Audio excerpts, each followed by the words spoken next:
મોહરમના તહેવારને લઈને પોલીસની તૈયારી. શાંતિપૂર્ણ માહોલમાં મોહરમનો તહેવાર યોજાય તે માટે બેઠક. ઉમરા પોલીસ હોલમાં યોજાઈ બેઠક. હિન્દુ મુસ્લિમ આગેવાનો બેઠકમાં હાજર. શાંતિપૂર્ણ રીતે ઉજવાય તે અર્થે શાંતિ સમિતિની મીટિંગનું આયોજન. પોલીસ કમિશનર અનુપમસિંહ ગેહલોતની આગેવાનીમાં બેઠક. કુલ 220 જેટલા તાજિયા નીકળશે. ચુસ્ત પોલીસ બંદોબસ્ત ગોઠવવામાં આવશે. તાજિયા જ્યાંથી નીકળે છે તે માર્ગ પર વાહન વ્યવહારના રૂટ બદલવામાં આવ્યા છે. અસામાજિક તત્વો વિરુદ્ધ કાર્યવાહી કરાઈ છે. કેટલાક અસામાજિક તત્વો રાઉન્ડ અપ કરાયા. પોલીસ કમિશનરની અપીલ, શાંતિપૂર્ણ માહોલમાં કાર્યક્રમ સંપૂર્ણ થાય. સત્ય માટે હંમેશા સત્યની સાથે જોડાઈ રહો. આર સુરત ન્યૂઝ ચેનલની સાથે. 17 તારીખના રોજ આપણા સુરત શહેરમાં મોહરમનો તહેવાર છે. આમાં ટોટલ કરીબ 220 જેટલા આપણા તાજિયા નીકળવાના છે અને સાથોસાથ નાના મોટા જો મન્નતના તાજિયા અને પંજા વગેરે મળીને લગભગ 250 જેટલા આ ટોટલ જો પ્રોસેસનમાં જો તાજિયા ભાગ લેશે જોઈએ. અને એને જ તૈયારીના ભાગરૂપે આજે એક શાંતિ સમિતિના મિટિંગના આયોજન કરવામાં આવેલા હતા. અમે તમામ આપણા કોમના લોકો, અમારા તમામ આગેવાનો, શાંતિ સમિતિના મેમ્બર્સ બધા લોકો અહીંયા હાજર છે.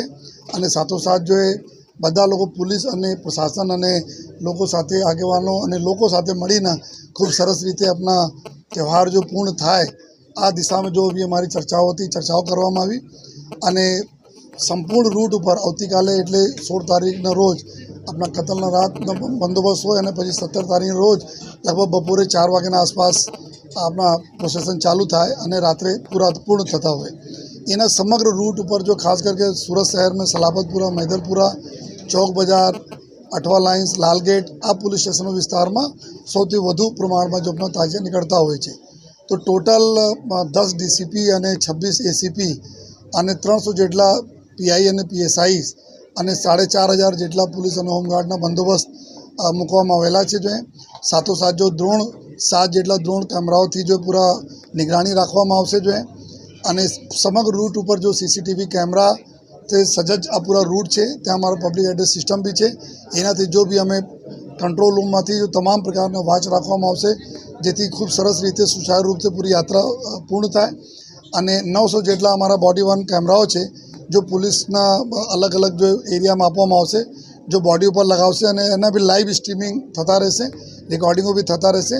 પર્પસ એટલા છે ખૂબ સારા માહોલમાં લોકો આપણા આ તહેવારને ઉજવે અને કોઈ પણ પ્રકારના જો કોઈ તકલીફ નહીં પડે. જેટલા બી એવા એન્ટી સોશિયલ એલિમેન્ટ છે જેના ઉપર પહેલે બી કાર્યવાહી થઈ છે, જો આ પ્રકારના અસામાજિક તત્વો છે જો કે ડિસ્ટર્બ ભૂતકાળો મેં કરેલા છે, એના તમામ લોકો પર અટકાયતી પગલાંની કામગીરી ચાલુ છે.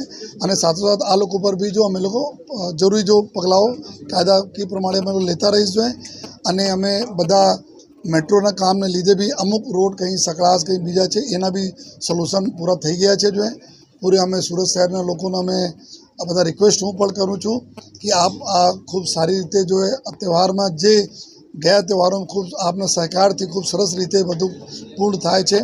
આ તહેવારમાં ખૂબ આપના સહકારથી ખૂબ સારી રીતે કોમી એકલાસ સાથે જો આ બી તહેવારના સમગ્ર બંદોબસ્ત પૂર્ણ થશે. લોકો આપણા તહેવાર મનાવશે. જો એવી બધાને હું વિનંતી પણ કરું છું અને ખાતરી પણ આપું છું કે સુરત શહેર પોલીસ એકદમ કટિબદ્ધ છે, સજજ છે આ તહેવારને સારી રીતે પૂર્ણ કરવા માટે.